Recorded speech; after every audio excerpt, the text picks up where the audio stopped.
इन योद्धाओं के रथ पर विराजमान थे यह भगवान। तो आइए जानते हैं। उससे पहले हमारे चैनल को सब्सक्राइब कर दें और बेल आइकन को दबाना ना भूलें। महाभारत एक ऐसी धर्म गाथा जिसमें अत्यंत शक्तिशाली देवपुत्र योद्धाओं ने जन्म लिया, जिनके पास ऐसे अस्त्रों का ज्ञान था जिसे प्राप्त करना किसी मायावी असुर के बस में नहीं था। ऐसी भयानक शक्ति एक साथ अगर पूरे ब्रह्मांड में छोड़ दी जाती तो शायद पूरी सृष्टि का विध्वंस हो जाता, परंतु यह होना असंभव था, क्योंकि ऐसा मनुष्य, एक ऐसा योद्धा या फिर भगवान जिनके कारण ऐसा होना असंभव था। हम बात कर रहे हैं द्वारिका नगरी सेना के मायावी रचयिता श्री कृष्ण की, जिनके समक्ष कोई भी अस्त्र, कोई शस्त्र, समग्र विश्व को राख करने वाला ब्रह्मास्त्र भी विफल था। जिन्होंने लाख हाथियों का बल रखने वाले कंस को कुछ ही क्षण में मृत्यु के घाट उतार दिया। उन्होंने कई मायावी असुरों का वध किया, परंतु इतनी शक्ति होने के बावजूद भी श्री कृष्ण इन योद्धाओं को उनके रथ के कारण क्षति नहीं पहुंचा सकते थे। आखिर कौन थे वे योद्धा जिनके अग्नि समान रथ के कारण श्री कृष्ण उन्हें अपने सुदर्शन चक्र से भी क्षति नहीं पहुंचा सकते थे? हम बात कर रहे हैं भीष्म की। इनके रथ में इतना बल था कि जिन्हें किसी भी प्रकार से नष्ट नहीं किया जा सकता था। उनके रथ में इतनी शक्ति थी, यदि भीष्म अपने रथ से नीचे उतरकर समर्पण नहीं करते तो उनकी मृत्यु अनिश्चित थी। उनके रथ में 6 प्रकार के अश्व थे, जिनकी शक्ति का अंदाजा हम इसी से लगा सकते हैं कि जब वे अश्व चलते थे तो धरती हिलने लगती थी। जिनके अश्व की मात्र एक टक्कर से बड़ा हाथी गिर जाता था। उनको यह रथ उनके पिता ने वरदान स्वरूप दिया था। जब महाभारत युद्ध हो रहा था तब भीष्म ने अकेले ही पांडवों की आधी सेना का विध्वंस कर दिया था। तब पांडवों ने पितामह भीष्म के समक्ष कुंजकहा व्यूह खड़ा कर दिया था, यानी हाथियों से निर्मित चक्रव्यूह। तो पितामह भीष्म ने किसी अस्त्र के बिना प्रयोग करे उस व्यूह को तोड़ा था। तब पांडवों ने श्री कृष्ण से पूछा कि हे माधव, बिना किसी अस्त्र के पितामह भीष्म ने यह व्यूह किस प्रकार तोड़ा? और श्री कृष्ण ने बताया कि जितना सामर्थ्य पितामह भीष्म में है उतना ही सामर्थ्य उनके रथ में लगे अश्व में भी है। रथ में लगे उनके एक अश्व 22 हाथियों के बराबर है। वे अकेले ही समग्र सेना का सामर्थ्य रखते हैं। तभी पांडव कहते हैं, परंतु माधव, ऐसे तो हम पितामह भीष्म को अपने किसी भी व्यूह से नहीं रोक सकते। तभी श्री कृष्ण कहते हैं, जिस प्रकार वन में लगी भयंकर आग को बादल पर्याप्त वर्षा से रोक सकता है, उसी प्रकार कुरुक्षेत्र में पितामह भीष्म के बल को तोड़ने के लिए हमारे पास शिखंडी है।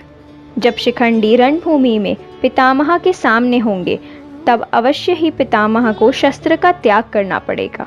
इनके कारण ही पितामह की मृत्यु होगी।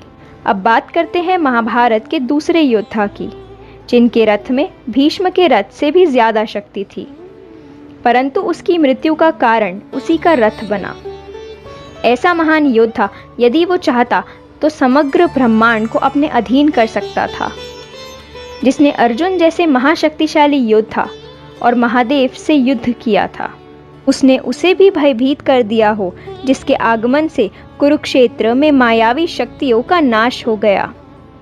जहां भीष्म के सामने सब भय से कांपने लगते, वहां उन्होंने भीष्म जैसे महाप्रतापी योद्धा को युद्ध के लिए ललकारा था, जो बड़े कुल का होते हुए भी नीच कुल का कहा गया, जिसने समग्र मनुष्य जाति का कल्याण चाहा, परंतु समाज ने उससे घृणा की।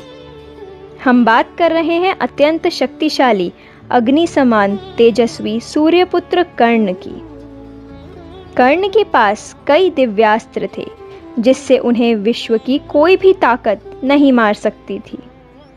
उनके पास कवच, कुंडल और रथ ऐसे थे जिससे कोई दिव्यास्त्र उनको क्षति नहीं पहुंचा सकता था। जब महाभारत होने वाली थी तब श्री कृष्ण ने इंद्र से कहकर कर्ण से कवच कुंडल उतरवा लिए थे। तभी वहां सूर्य देवता प्रकट होते हैं और सूर्यदेव कहते हैं, यह बहुत बड़ा अन्याय है वासुदेव। तभी श्री कृष्ण कहते हैं, हर कर्तव्य के पीछे एक कारण होता है, परंतु आज आपका कर्तव्य है अपने पुत्र को युद्ध से पहले हर पिता की तरह भेंट करे। तब सूर्य भगवान कर्ण को अपना दिव्य रथ प्रदान करते हैं, जो युद्ध के दूसरे पहर तक अत्यंत शक्तिशाली रहेगा, परंतु दूसरे पहर के बाद उसकी शक्ति विलुप्त हो जाएगी। इसी कारण से कर्ण की मृत्यु युद्ध के दूसरे पहर में हुई थी। अब हम जानते हैं महाभारत के तीसरे योद्धा के मायावी रथ के बारे में, जिसके आगमन से स्वयं महाबलशाली भीम को झुकना पड़ा, जिसने अर्जुन के पिता इंद्र को देवासुर युद्ध में सहायता करी, जिसके पास देवों से भी ज्यादा भयानक शक्ति थी, जो कि इंद्र के घनिष्ठ मित्र थे।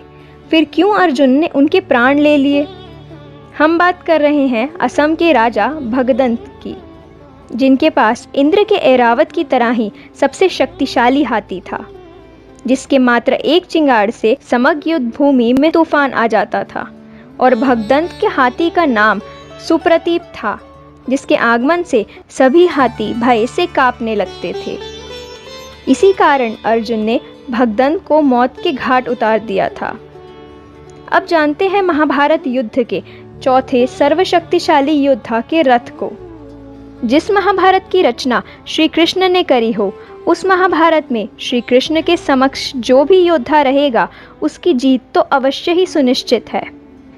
हम बात कर रहे हैं अर्जुन की, जिनका रथ पूरे कुरुक्षेत्र में सबसे शक्तिशाली रथ था, क्योंकि वही ऐसा रथ था जिसके ध्वज पे कोई सारथी नहीं, स्वयं भगवान थे। अर्जुन के रथ पर लगे ध्वज पर स्वयं पवन पुत्र हनुमान जी थे। अतः जिसके सारथी युद्ध रचयिता श्री कृष्ण हो, उसको कौन सी शक्ति भस्म कर सकती है? ये थे हमारे महाभारत के सर्वशक्तिशाली योद्धाओं के रथ। अगर आपको वीडियो पसंद आया हो तो वीडियो को लाइक करें और कमेंट करें, और इसी तरह की इंटरेस्टिंग वीडियोस देखने के लिए चैनल को सब्सक्राइब करें। तो मिलते हैं ऐसी ही एक और इंटरेस्टिंग वीडियो के साथ। धन्यवाद।